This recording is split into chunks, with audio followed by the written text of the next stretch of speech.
Okay, let's go. किसी भी तोते का कोई भी पंख जो है वो बिना कलर के नहीं होगा। किसी भी मोर का पंख जो है वो बिना कलर के नहीं होगा। अलग अलग डिजाइन, अलग अलग सुंदरता। देखो नेचर की कितनी कंप्लीट है, कितनी पूर्णता है नेचर में। कोई भी चीज वो इनकम्प्लीट नहीं छोड़ती है मेरे मित्र। तो तुम्हें ही क्यों इनकम्प्लीट वो छोड़ेगी? एक बार भरोसा करके तो देख। तू अब भरोसा किस पर कर रहा है? तू भरोसा अभी अपनी बाहुओं पर कर रहा है, अपने बल पर कर रहा है। क्यों? क्योंकि इस दुनिया ने तुझे एक ही चीज सिखाया है कि तू जो करेगा वही होगा। लेकिन वास्तव में तो मुद्दा यही है कि करते हम नहीं है, करता कोई और है। बीच में केवल हम दोषी मात्र बने हुए हैं। ये नेचर खुद करती है बेटा। अगर नेचर ने फास्फोरस में आग ना दिया होता, आग जलने की पावर, तो तू जला लेता है? नेचर इस मिट्टी में जो उगने की क्षमता उसने प्रदान की है, इस सॉइल में, इस मिट्टी में, अगर वो क्षमता ना देती वो, तो क्या तू इस क्षमता को डाल पाता इसके अंदर? तुझे भोजन मिल पाता है? अगर यहां पर कोई कुछ भी ना होता, सिर्फ मनुष्य होता, कोई पेड़ ना होते, कोई जानवर ना होते, जमीन में उगने की क्षमता ना होती, तो क्या आदमी, बताओ, एक सेकंड भी खुद को जिंदा रख पाता? एक सेकंड भी खुद को जिंदा रख पाता? प्रकृति ने तुझे जीवन देने से पहले हवा बना दी, धरती बना दिया, चांद बना दिया, पेड़ बना दिए, सारे फूल बना दिए, सारी किस्में बना दी, हर चीज उसने बना दिया। सिर्फ किसकी? तेरी सेवा के लिए। मनुष्य मात्र प्राणी इस सबसे हाईएस्ट ले, सबकी वो सेवा कर रहा है, लेकिन सबसे हाईएस्ट लेवल पर तू है।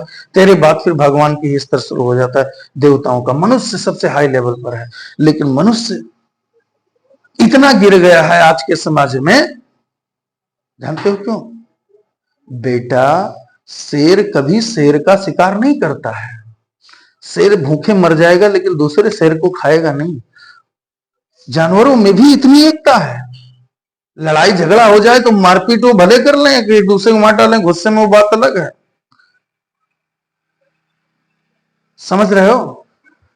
लेकिन भोजन के लिए वो कभी, लालच के लिए, अपने निजी स्वार्थ के लिए वो कभी एक दूसरे की हत्या नहीं करते हैं।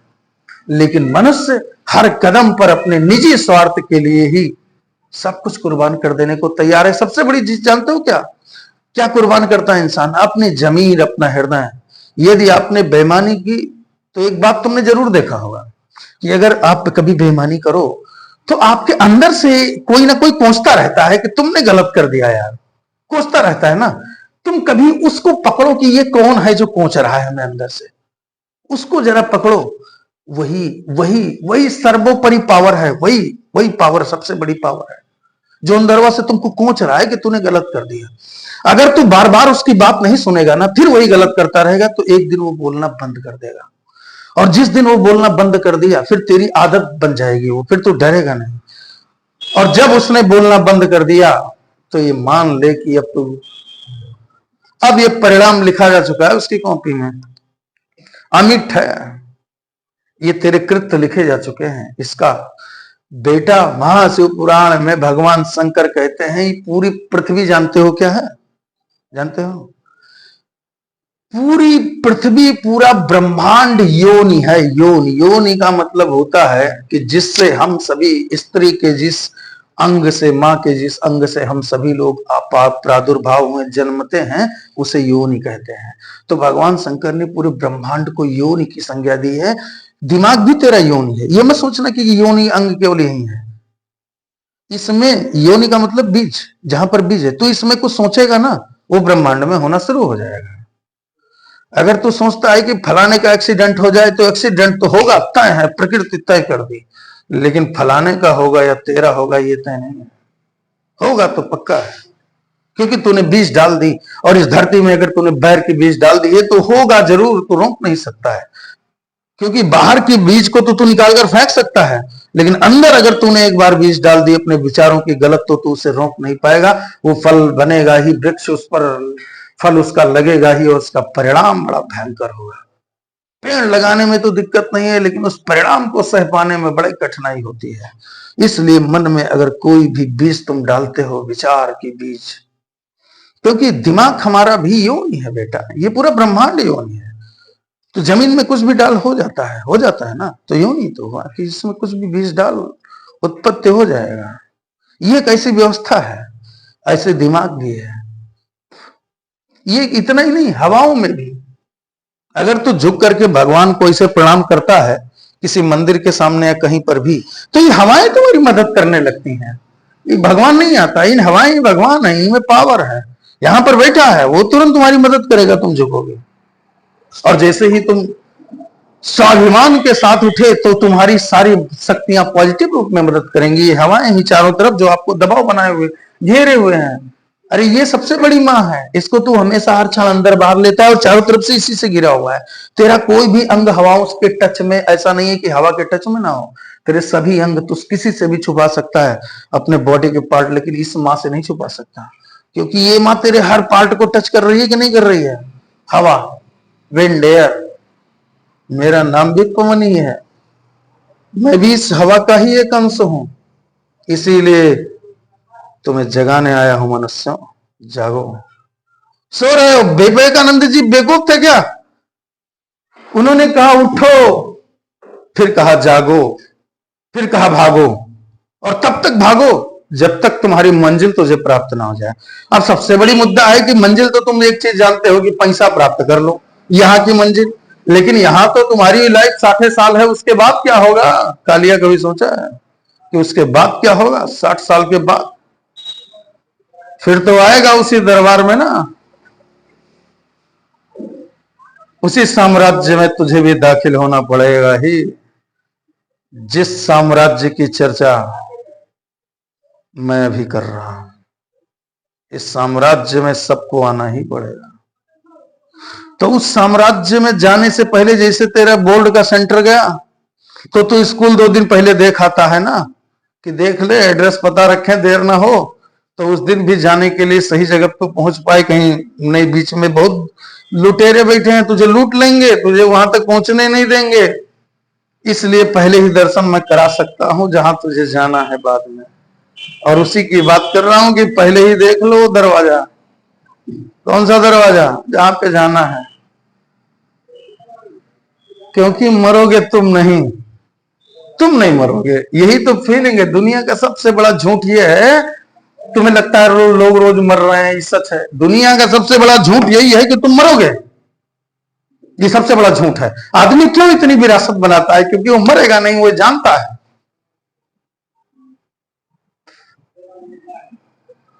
जानते हो भारत के लोग क्यों इतने अत्याचार कर रहे हैं? क्योंकि भारत में एक चीज पक्का है, आत्मा अजर अमर है, तुम्हें मरना नहीं है, ये शरीर छोड़कर कहीं और चले जाओगे। तो सोचता है मैं तो अमर आदमी हूं यार, लूट ले पूरा, लेकिन नहीं, तू रहेगा, लेकिन तू यहां नहीं रहेगा, बृहस्पति पर रहेगा। यहां मरने के बाद में यहां पर बना के जाकर क्या करेगा?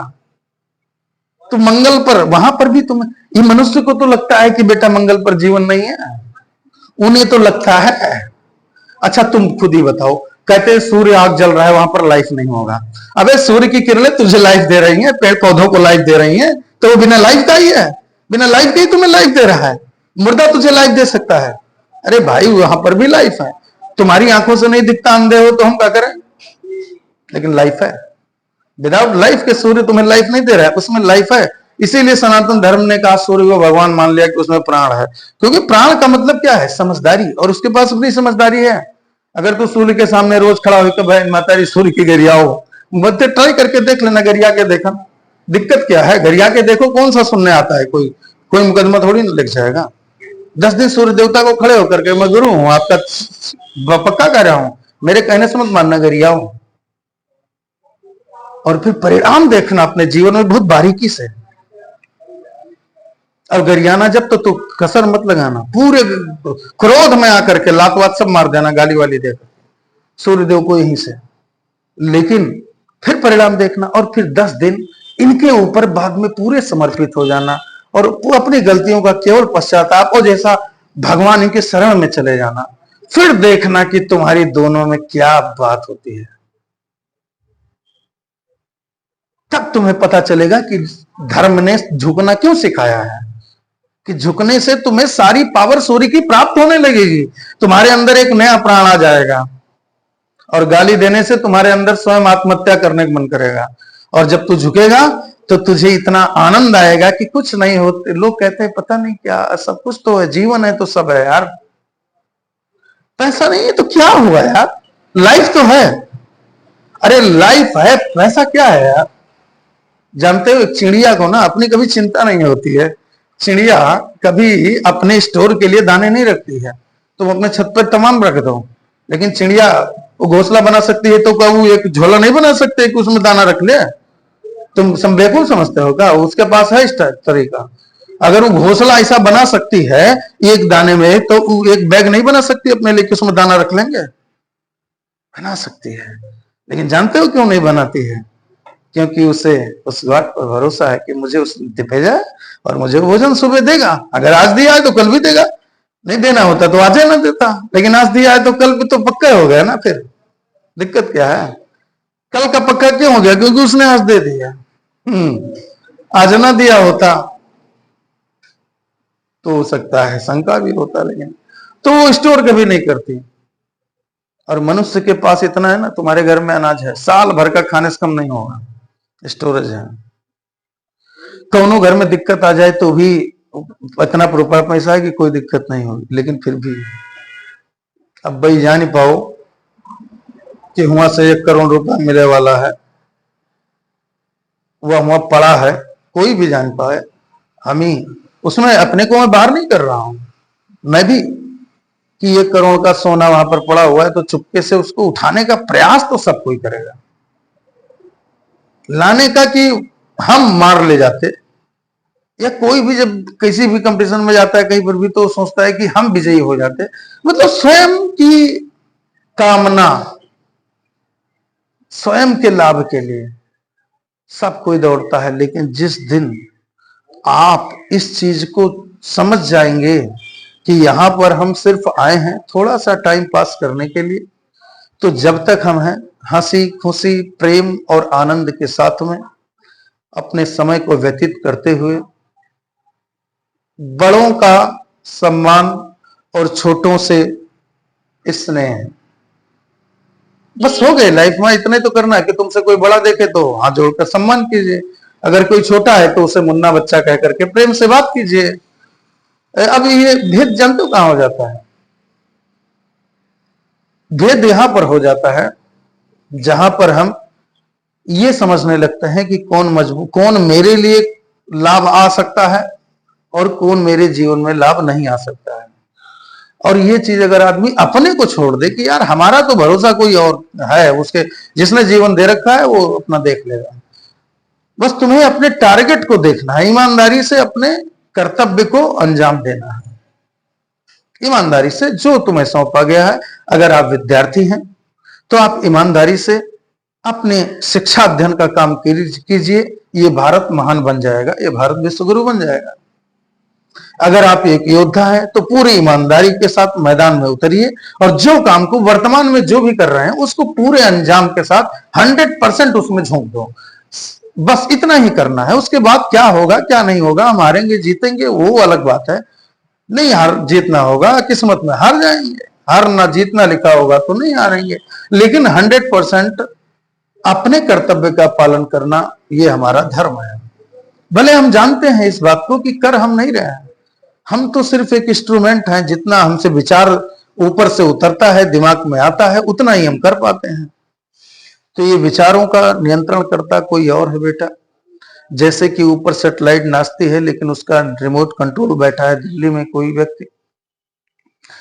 इसमें यूट्यूब अगर आप चलाते हो तो आप जानते हो कि ये सैटेलाइट के माध्यम से, नेटवर्क के माध्यम से एक व्यक्ति चाहे इसके हेड ऑफिस से तो बटन दबा दे तो ये सारे नेटवर्क गायब हो जाएंगे, ये आपके बस में नहीं है। आप जानते हो ना, मोबाइल का नेटवर्क ये गायब हो जाता है।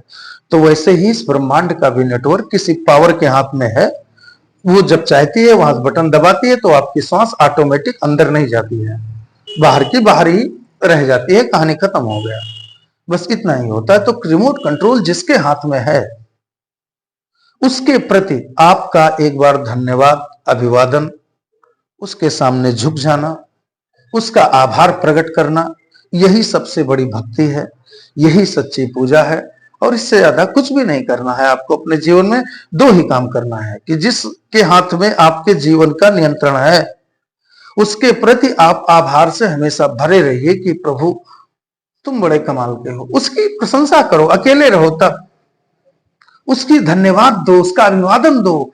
तुम्हारा कहता हूं कलेजा खुशी से भर जाएगा, ऊर्जा से भर जाओगे, नाचने लगोगे। कमाल की ऊर्जा उसकी यादों में है, उसकी मस्ती में कमाल की ऊर्जा है। आप भर तो जाओ, लेकिन वो मिलेगा तब जब तुम आभार से भर जाओ। आभार से हृदय बिल्कुल झुक जाए कि वाह प्रभु वाह, तुम्हारे बिना तो कुछ एक क्षण भी नहीं है यार, सच में कमाल है वो। तो बस उसी की यादों में मैं अपनी वाणी को विराम देता हूं।